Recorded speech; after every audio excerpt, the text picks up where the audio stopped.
So welcome back. You've worked very hard. You're now at the very end, and very quickly we'll do some consolidating knowledge. Hopefully at the beginning you remember there were some interesting cases with some clinical pearls, and hopefully some head scratchers that should be relatively straightforward for you in terms of moving forward with carrying this information into your day-to-day clinical practice. So you'll recall at the very beginning of the certificate that we were talking about how addiction care is poorly understood by clinicians. So congratulations to you, because you're embarking with a cohort of care providers who are much better trained to be able to take on this work. So let's go back to those cases, and we'll look at some of the nitty-gritty around some of the research that can back up your clinical decision making. So this case, you'll recall, a 57-year-old male is addicted to cocaine and tobacco. His brother had a heart attack recently, and he's presented to you saying he wants to avoid problems with his heart, and he's got cocaine and tobacco use that certainly would be an issue there. So the question first is it best to tackle one addiction at a time? You'll recall in the introduction talking about the traditional model that you'd focus on an individual's heroin use or their cocaine use, and that people would be allowed to continue to smoke. Don't be too hard on people. Try to increase their likelihood of success with what they're trying to stop using by allowing them to continue to smoke. So what does the research show here? Well, here's a meta-analysis of all the studies that have looked at this question, and you can actually see that smoking cessation interventions, when provided during addiction treatment, are associated with a 25% increased likelihood of long-term abstinence. So allowing people to continue to smoke is absolutely the wrong approach to be taking, and I haven't drilled down on this research, but I expect there's something with the dopamine reward pathway and smoking and craving that when people have ongoing tobacco use, it actually increases their likelihood of relapsing to whatever that other substance use may be. So to the extent that you're able to convince your patients to quit smoking when they're trying to quit other things, that's absolutely the best approach to take. Okay, the next question, is it best to have someone gradually reduce their use and set a quit date rather than encouraging them to quit immediately? So the traditional model, okay, pick your wife's birthday, cut down to the extent that you can before then. That's going to give you the best chance of quitting. Is there any evidence to suggest one way or the other? Well, here's a study recently published in the Annals of Internal Medicine that kind of definitively looked at this question, and you can see those randomized to quitting abruptly are much more likely to have lasting abstinence from smoking than gradual cessation, even among smokers who prefer to gradually quit. So reading people the riot act and saying, you're quitting today, we're not even talking about it, you're nuts if you quit smoking, today's the day, don't put it off, you'll have a dramatically higher quit rate if you do that. So it's certainly a much more evidence-based approach. Okay, let's review the literature again really quickly around the pharmacotherapy. So a very common scenario would be someone has tried the patch. Hey, I want to quit. Okay, well, have you tried the patch? Well, yeah, I have, and it didn't work for me. So certainly you could try a different form of nicotine replacement therapy or the patch again, but that's oftentimes where individuals who have a broad clinical practice and not a lot of experience with smoking cessation, their limits of knowledge would kind of be reached once you move past nicotine replacement therapy. So let's just review this literature really quickly. This is the New England Journal of Medicine study from some time ago that looked at sustained release bupropion, which you can see combination therapy of the nicotine patch when you add bupropion resulted in higher long-term cessation rates at 12 months. So this is kind of the study that brought bupropion on the scene. And then the newer kid to the block is varenicline or Champix. This is a study from the Journal of the American Medical Association, and you can see varenicline actually beat out both placebo and bupropion. So varenicline showing sort of flexing its muscle in comparison to bupropion. Then the question was raised, well, if the patch can be combined with bupropion for some benefit, what about varenicline with bupropion? This would be for individuals who are unsuccessful with nicotine replacement and you're really trying to escalate to other therapies. So this combination actually didn't have a clear benefit. This is another article from JAMA, and actually increased side effects, including anxiety and depression. So varenicline plus bupropion would be not evidence-based to try to combine those two, and based on this trial would be something to be avoided. And the other question would be, well, what about the combination of varenicline plus nicotine replacement? So let's say somebody was willing to take the patch and was still struggling. What about adding varenicline in that context? And you can see here actually that combination therapy was more effective than varenicline alone. So there's a sort of a reasonable approach to stage your therapy where you could start with nicotine replacement and then look to add varenicline or bupropion if it made sense, knowing that varenicline kind of outmuscled bupropion in that head-to-head comparison. You'll recall we asked the question, if he has anxiety or other mental health challenges, are there medications to avoid? Probably in the back of your mind in your training, if you haven't recalled this, that there are concerns that have been made about varenicline or Champix in terms of mental health concerns. It's actually a very interesting history of medicine story if people are interested to know how those warnings came about, because it actually hasn't been particularly evidence-based, as you'll see. So there have been dedicated trials like this one that was in Annals of Internal Medicine, specifically recruiting individuals with past history of depression and treating them, smokers, with varenicline. And you can see here the effect was that it increased smoking cessation without exacerbating depression or anxiety. So look safe for those with current or past depression. And actually meta-analyses of clinical trials have also been done specifically examining this question, and you can see from this meta-analysis no evidence of an increased risk of suicide or suicide attempts, suicidal ideation, depression, or death with varenicline, and that varenicline was associated with about a 25% reduction in anxiety symptoms. So really reassuring data from focused clinical trials and meta-analyses of clinical trials that this is probably safe. You still need to have the conversation as you see fit with your patients, but I think the warnings around this medication have been overblown in many respects. And of course, when you're worried about mental health concerns, the reality is, and we know this from a meta-analysis in the British Medical Journal, that smoking cessation is associated actually with reduced depression, anxiety, stress, and improved mood and quality of life, regardless of the population studied. So when you're concerned about mental health consequences, you really do need to think about the mental health consequences of ongoing smoking, and certainly in the substance use world, also the impacts of the potential for relapse to their other substance use. So just some pearls to take away there.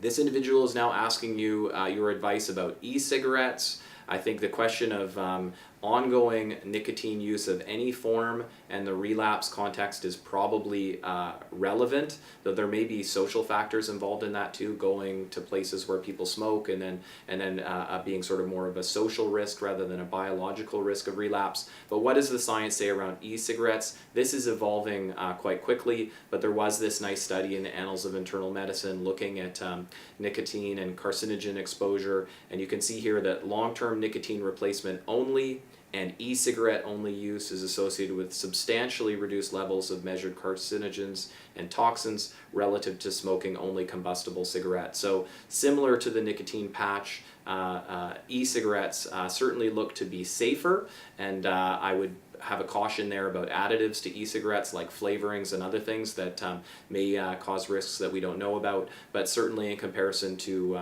combustible tobacco, it would imply that it's safer with that caveat included. Okay, moving again to alcohol. This is a 41-year-old woman addicted to alcohol and tobacco.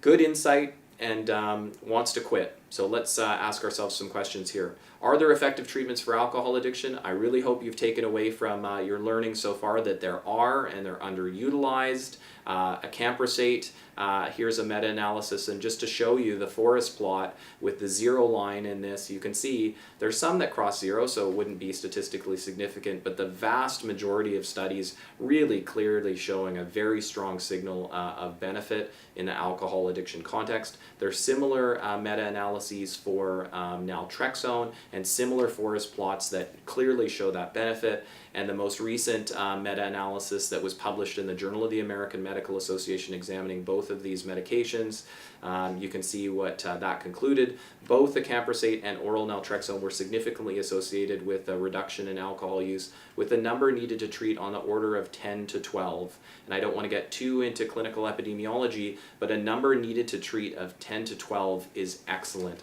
for commonly prescribed medications like statins or antidepressants, the number needed to treat would be much higher than that, many-fold higher. So these are medications that are safe and are effective, and they just don't get prescribed. So that's really problematic for patients. It's a huge gap in care that you should be very well positioned now to help address. This patient is interested to quit alcohol. And you'll recall from the very beginning of the certificate program talking about the difference with patients who, I just want to stop, I never want to go back, versus the more ambivalent patient who maybe doesn't have such problematic alcohol use or doesn't have the insight that we'd want, who wants to cut down. So is there a medication choice that would be more appropriate in those two scenarios? And actually meta-analyses have asked and answered these questions, and this is the conclusions of this meta-analysis from addiction, concluding that acamprosate is more efficacious in promoting abstinence, so stopping use entirely, whereas naltrexone is more efficacious in reducing heavy drinking as well as craving for alcohol. So with those two kind of phenotypes of individuals seeking help for the alcohol use, there's probably medication strategies that could be applied in both situations. In reality, because it's once daily, it's a little bit simpler. I often reach for naltrexone first, but certainly from an evidence-based medicine perspective, that's knowledge that you should know and be thinking of the circumstances of the individual and how your prescribing might lead to the best outcome and the outcome that they're looking for. Moving on to stimulants, this was the 57-year-old male addicted to cocaine and tobacco whose brother had a heart attack, and now he's presenting sort of saying, geez, am I due for a heart attack as well if I don't make some changes? So in the context of cocaine addiction, the question that commonly comes up is what is the role of replacement therapy? People know that there's stimulant medications like Adderall or non-amphetamine-based stimulant medications. What's the role? This has been the subject of a Cochrane collaboration, systematic review, and meta-analysis, which you can see the conclusions here. No significant differences were found between psychostimulants and placebo for any of the studied efficacy outcomes. So if you're going by meta-analyses to guide your practice, I would suggest that there's no benefit there. Hot off the presses, this is an article from The Lancet just in the last couple of years, and you can see in the heroin prescription context, so this is a very selected patient population on heroin-assisted treatment with diacetylmorphine that were also using cocaine, and they actually found that sustained-release dexamphetamine was well accepted, effective, and a safe agonist pharmacotherapy for comorbid treatment of refractory cocaine dependence in heroin-dependent patients on heroin-assisted treatment. So if you feel like you can generalize from that population to your population, and this is something you wanted to consider, there are some trials like this that could support it, keeping in the back of your mind that the literature is limited and the meta-analyses that didn't include this suggested that there wasn't a benefit.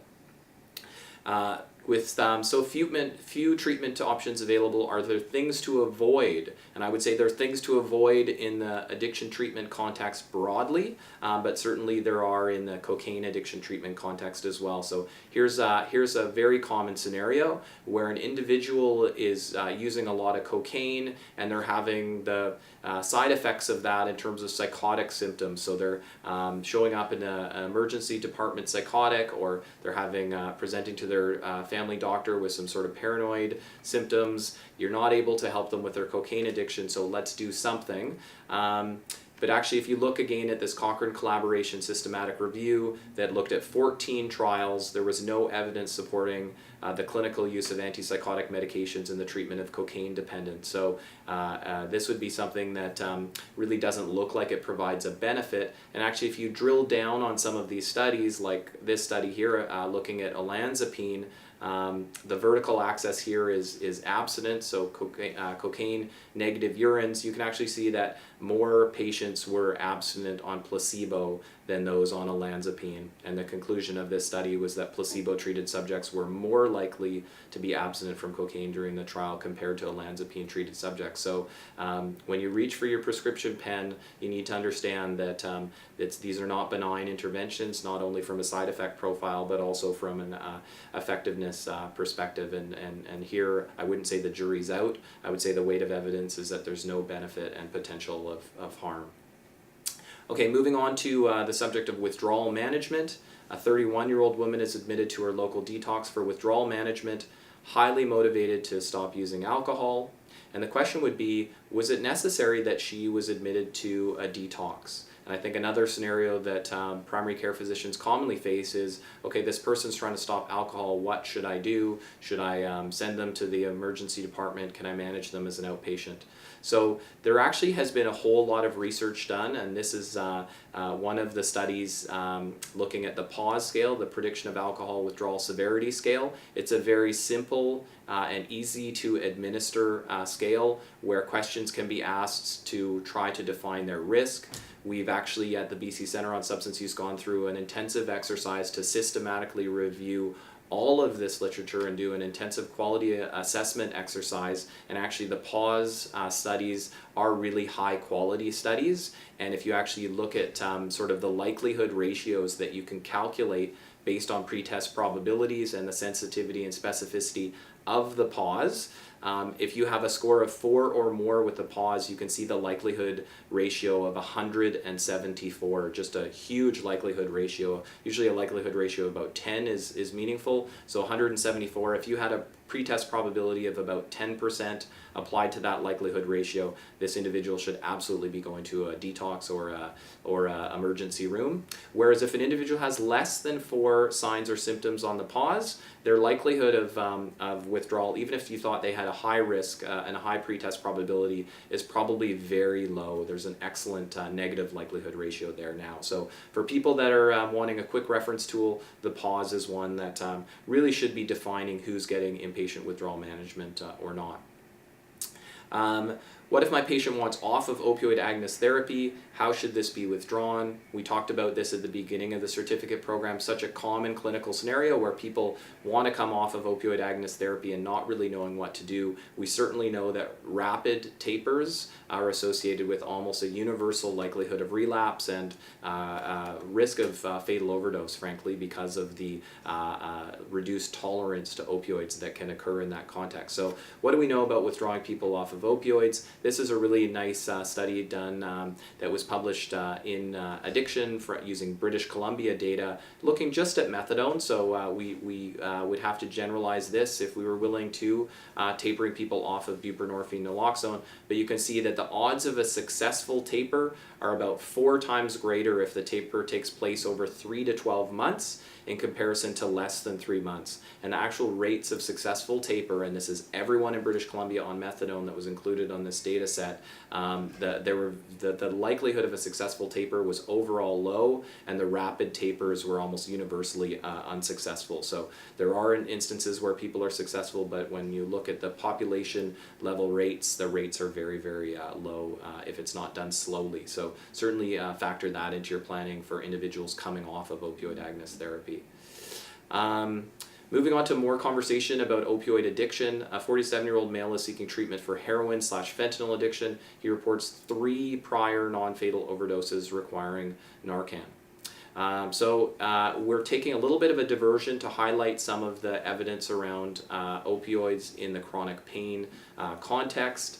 First of all, this was a Pathways to Prevention National Institutes of Health consensus workshop that ultimately resulted in this paper in the Annals of Internal Medicine. Quoting directly from that paper, there is insufficient evidence to determine the effectiveness of long-term opioid therapy for improving chronic pain. Evidence supports a dose-dependent risk for serious harms. Now, how I interpret this is that individuals who are already on opioids, we need a strategy because they're already on opioids. But this certainly tells me that for someone who's opioid naive with chronic pain, I need to be quite hesitant before prescribing opioids for chronic pain because of this lack of evidence. Now, there's actually been subsequent trials completed, and the SPACE trial that was published in the Journal of the American Medical Association gives further evidence. So this is actually in individuals with severe osteoarthritis, hip, back, or knee pain that randomized people to opioid-sparing approaches to opioid-included therapy. And you can see the conclusion here. Treatment with opioids was not superior to treatment with non-opioid medications for improving pain-related function over 12 months. Results do not support initiation of opioid therapy for moderate to severe opioid arthritis pain. So there have been changing guidelines and standards around opioid prescribing in the pain context, I would just reiterate, for individuals on opioid therapy,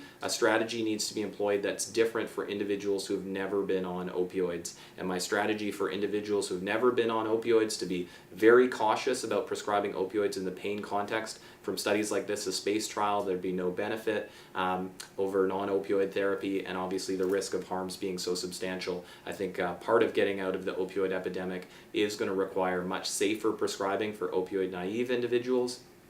Obviously, for individuals on opioids, this trial isn't helpful. The best strategies for individuals that are on chronic opioid therapy, I think, needs to be considered on a case-by-case basis for the safest and best approach, because obviously rapidly taping people off of opioid therapy and sending them to the street to buy counterfeit opioids or potentially interacting with fentanyl is not what we're seeking to do, of course.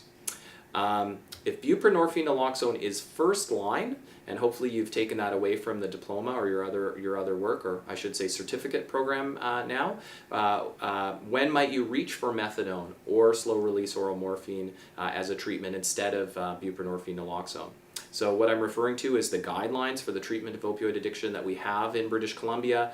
They've been emulated by the Canadian National Guideline published by CRISM, which recommends that Suboxone be the first-line medication. That's a trade name, so again, buprenorphine naloxone.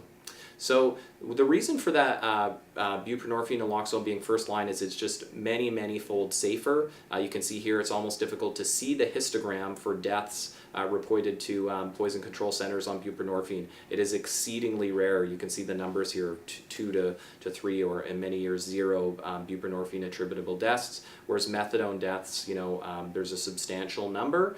And there's the other limitations with methadone, of course, that you have to initially use daily witnessed ingestion to avoid diversion, whereas buprenorphine naloxone is really safe.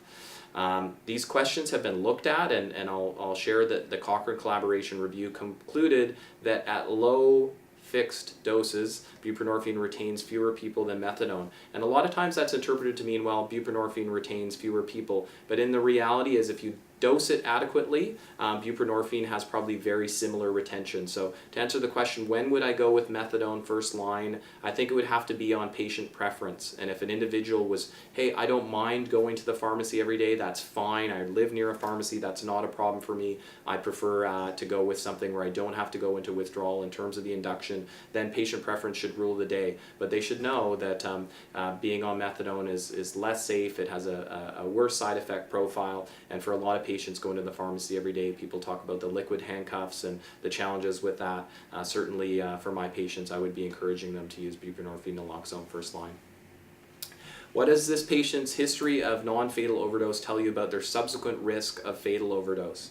So obviously in the fentanyl context, if someone has fentanyl in their urine and they're using fentanyl, you have to tell them that they're at immediate risk of death. But there's been a couple of studies published now, one from the US and one from British Columbia, which I'm highlighting here, which essentially says that individuals who've had a non-fatal overdose are dramatically more likely to have a fatal overdose, and actually there's a dose response effect to that. So if someone's in what I do as part of my history taking, I'll say, if you ever had a non-fatal overdose where you've had to receive Narcan, and if people say no, I'll probably just make a note to myself. If people say yes, I'll pause there from a motivational interviewing perspective and say, that actually makes you different. That makes you different than anyone who's had who has not had a non-fatal overdose. And if they say, oh, I've had that a bunch of times, I'll say, okay, hang on.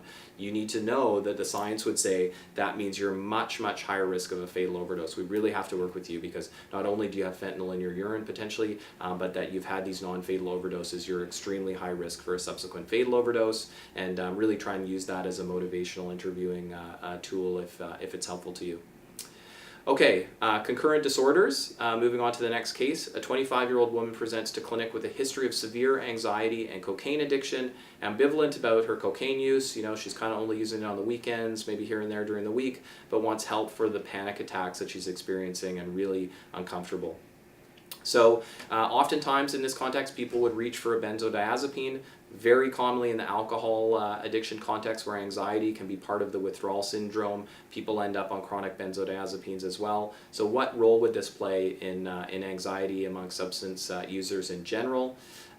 It's often not really seen, but this is a very high-profile case from British Columbia, a tragic incident where a young woman died in a Starbucks bathroom. And if you look sort of through the toxicology results, you'll see very commonly that individuals are on opioids and also a benzodiazepine, as was in the case in this tragic case.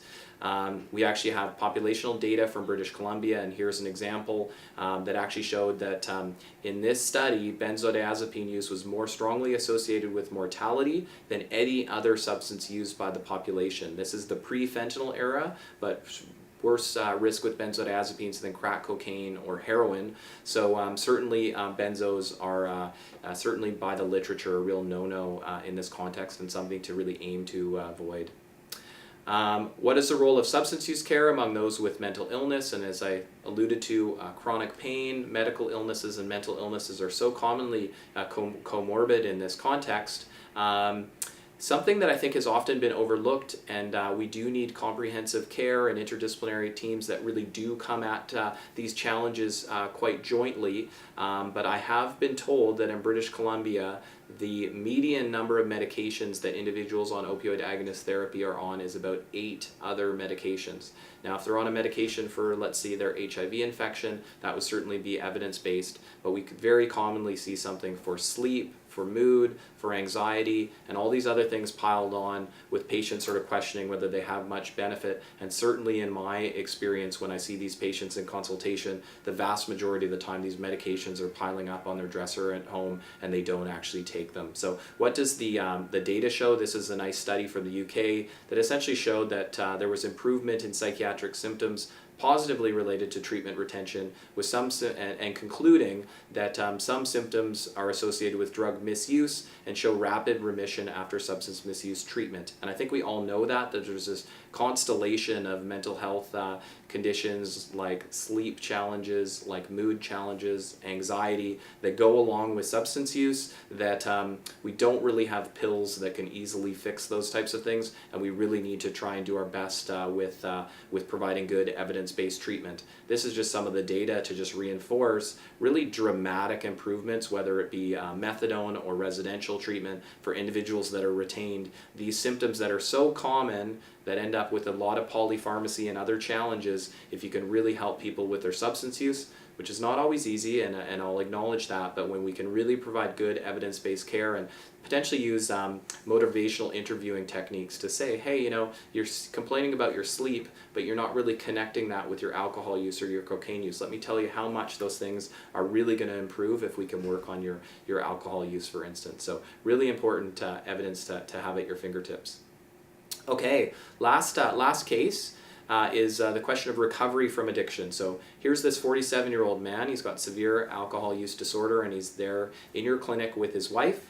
She's frustrated but prepared to stay with him, but only if he stops drinking. And the question is, should he be advised that addiction is a chronic relapsing disorder and to not set realistic expectations? And I think part of the effort to reduce stigma is to help people understand that addiction is a disease, and it certainly is, and that the nature of the disease is that relapses are common. So let's touch on this briefly. So what are the rates of recovery from addiction? Well, we know there's very nice populational surveys that look at this, and here's just one example.